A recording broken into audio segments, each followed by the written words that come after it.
लोकतंत्र में आंदोलन करना, अपनी आवाज उठाना जनता का संवैधानिक अधिकार है, लेकिन अब सरकार जन आंदोलनों पर लगाम कसने की तैयारी कर रही है। होम मिनिस्ट्री ने देश के सभी राज्यों और केंद्र शासित प्रदेशों को चिट्ठी लिखी है, जिसमें आजादी के बाद से अब तक हुए सभी आंदोलनों की जानकारी मांगी गई है।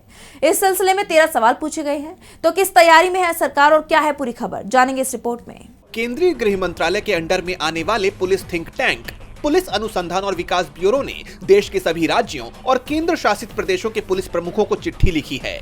इस चिट्ठी में आजादी के बाद से अब तक हुए तमाम बड़े विरोध प्रदर्शनों का ब्यौरा मांगा गया है।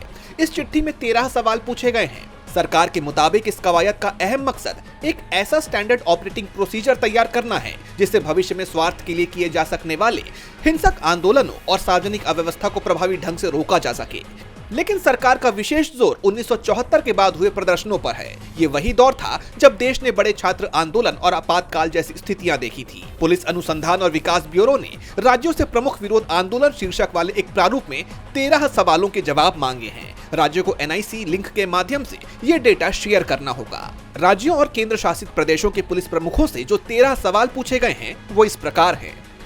आंदोलन का साल और स्थान, विरोध का मुख्य कारण या उद्गम, आयोजकों और पर्दे के पीछे के चेहरों का विवरण, प्रदर्शनकारियों की संख्या और उनकी विचारधारा, भीड़ जुटाने के लिए अपनाई गई रणनीतियां, आंदोलन का विकास और उसका ढांचा, क्या आंदोलन हिंसक था, आंदोलन का अंतिम परिणाम, हताहतों का विवरण, सार्वजनिक संपत्ति को हुए नुकसान का ब्यौरा, आंदोलन के दौरान हुई तोड़फोड़ की घटनाएं, वित्तीय पहलू और पुलिस और प्रशासन के लिए सीखे गए सबक। यह पूरी कवायद केंद्रीय गृह मंत्री अमित शाह के उस निर्देश के 4 महीने बाद हुई है जिसमें उन्होंने आंदोलनों के कारणों, पैटर्न और उनके पीछे के असली किरदारों का विश्लेषण करने के लिए कहा था।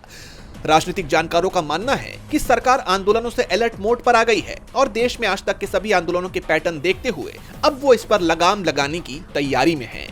DB लाइव की रिपोर्ट।